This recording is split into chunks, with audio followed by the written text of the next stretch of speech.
jyana kuko urwego rwanjye bebe ikintu cya mbere ndeba nawe wirebe uri umukobwa njye ndi umuhungu urumva nta mpamvu yatuma nifuza kuganira nawe akusuba ninde koko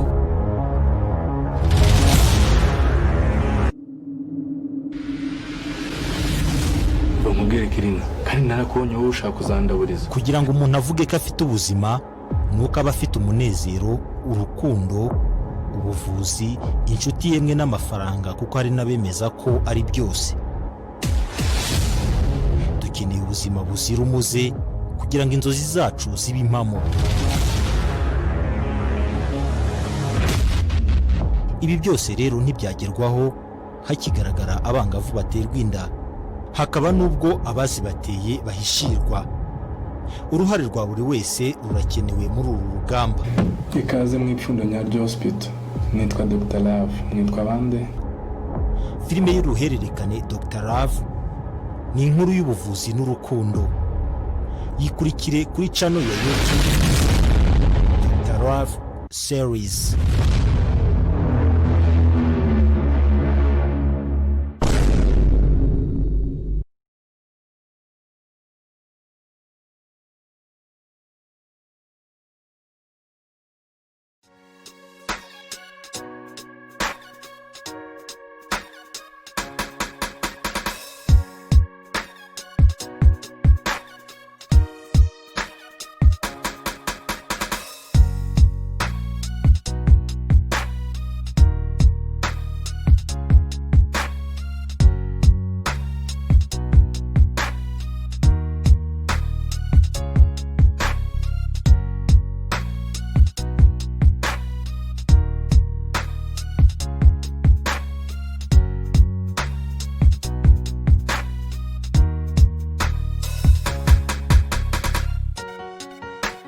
Entre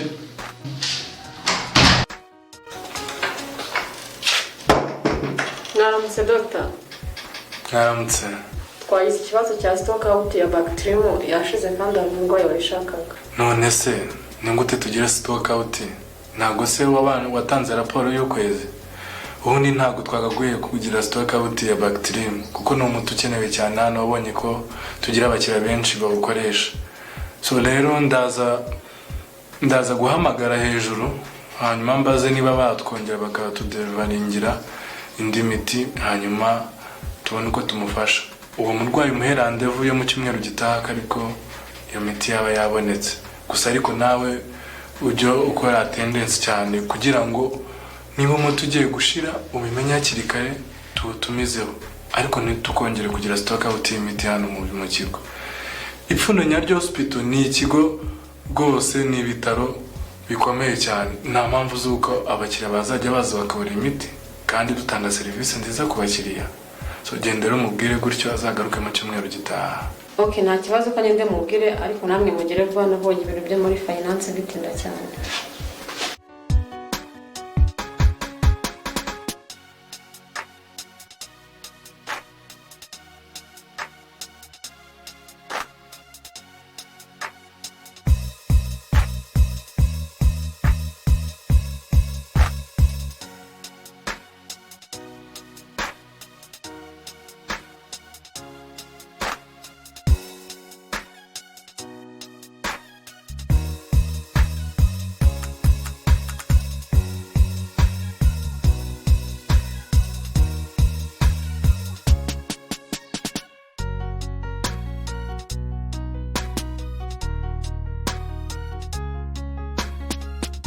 genda unzanire amazi yo kunywa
uyu munsi ntabwo usanzwe ngaho mu bitaro, wagira abantu ntibakirwara, nta kazi nta ki.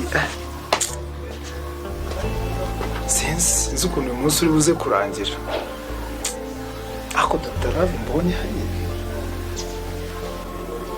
najyaga niyaminiya numva ko ari njye muntu ushobora kuba ndenze, ariko uriya muhungu ararenze.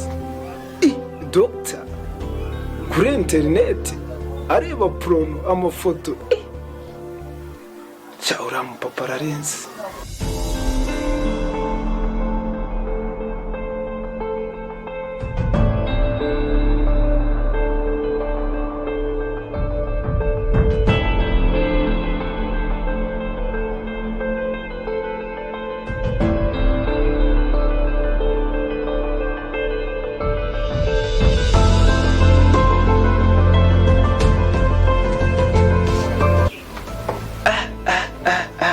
Izi sayizira izi ngizi ni za Dr. Love, kandi ikomereza imirimo yanjye.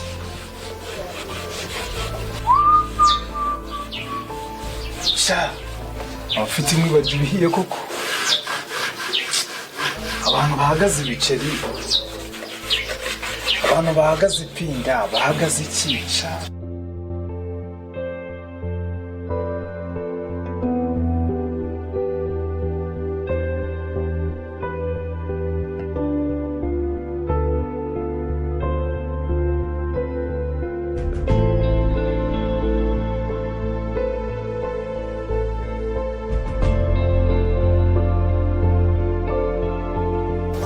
Krina, wakaje nkakwereka ikintu mfasha muri farumasi.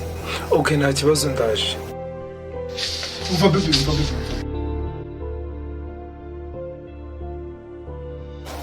Hako nkawe wajya umenya urwego rwawe. Ko mubwiye ngo uze nkwereka akantu mfashe, ahubwo uri kumumagara umbaza iki koko? Ako koko urwego rwanjye baby, ikintu cya mbere ndeba nawe wirebe. Uri umukobwa njye ndi umuhungu. Urumva nta mpamvu yatuma nifuza kuganira nawe.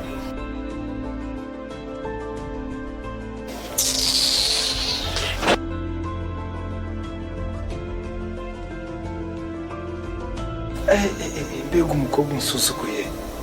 Ako ubu ntabwo azi neza ko abagabo bose ari abagabo. Kereka buriya amufashe nkamwumvisha. Ako reka mbanze numva ikintu ashakira.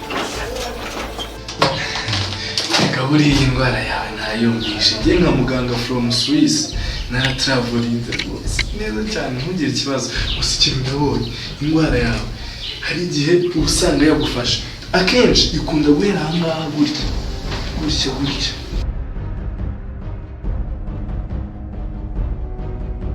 Ufashe guhera nkaza gutya kumanuka kuzamuka. Se dogiteri mu biki? Ibyo mu ndwara mvura n'ibyo birimo. Wagizwe uri gukora iki hano? Hano niho ukorera? Yewe ko nari mu isuzumiro.